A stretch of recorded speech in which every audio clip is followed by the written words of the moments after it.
Retomando nuevamente el ejercicio, vemos que la contribución en ángulo de los polos de la planta hasta los polos del lazo cerrado es de menos 113.4 grados, por lo que se necesita menos 66.6 grados de contribución en ángulo del compensador para cumplir con la condición de ángulo total del lugar geométrico de las raíces, que debe ser en este caso de menos 180 grados. Por el ángulo negativo sabemos entonces que el controlador que vamos a diseñar es de atraso de fase. El cuarto paso consiste entonces en encontrar la posición del cero y del polo del controlador para garantizar la contribución en ángulo. Como el compensador es de atraso de fase, entonces debemos proponer la posición del polo y luego calculamos la posición del cero, de tal forma que la resta del ángulo del cero menos el ángulo del polo cumpla con la condición de ángulo de menos 66.6 grados. Si por el contrario fuera un controlador de adelanto de fase lo que se necesita diseñar, lo que se hace es proponer la ubicación del cero y luego calcular la posición del polo para garantizar que la resta de los dos ángulos contribuya con el ángulo necesario.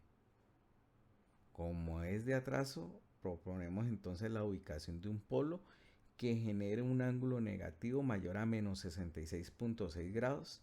de tal forma que cuando se le sume el ángulo del cero, nos contribuya con el ángulo negativo de menos 66.6 grados. Para explicarlo, vamos a colocar el polo del compensador en una ubicación donde el ángulo con respecto al polo deseado sea mayor a 66.6 grados,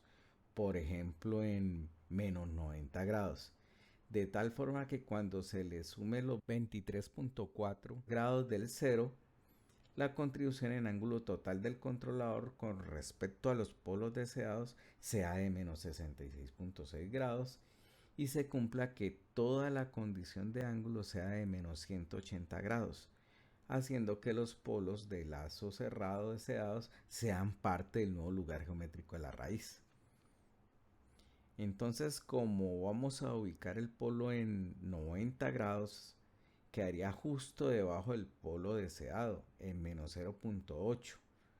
tal como se observa en la diapositiva. Ahora vamos a calcular la posición del cero del controlador, que forme un ángulo de 23.4 grados con respecto a los polos de lazo cerrado deseados.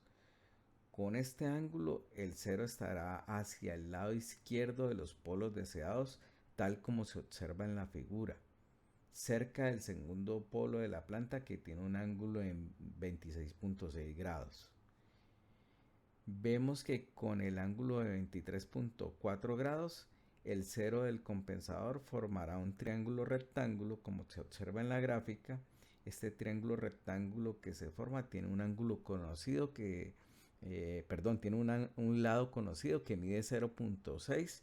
y debemos calcular el lado adyacente, que lo hemos llamado D. Para calcular D, sabemos que tangente de 23.4 grados es igual a 0.6 sobre D. Por lo tanto, D es igual a 0.6 sobre tangente de 23.4 grados igual a 1.39. Como el triángulo empieza desde menos 0.8 y la distancia es de 1.39 hacia la izquierda, el 0 quedará en la posición de menos 2.19.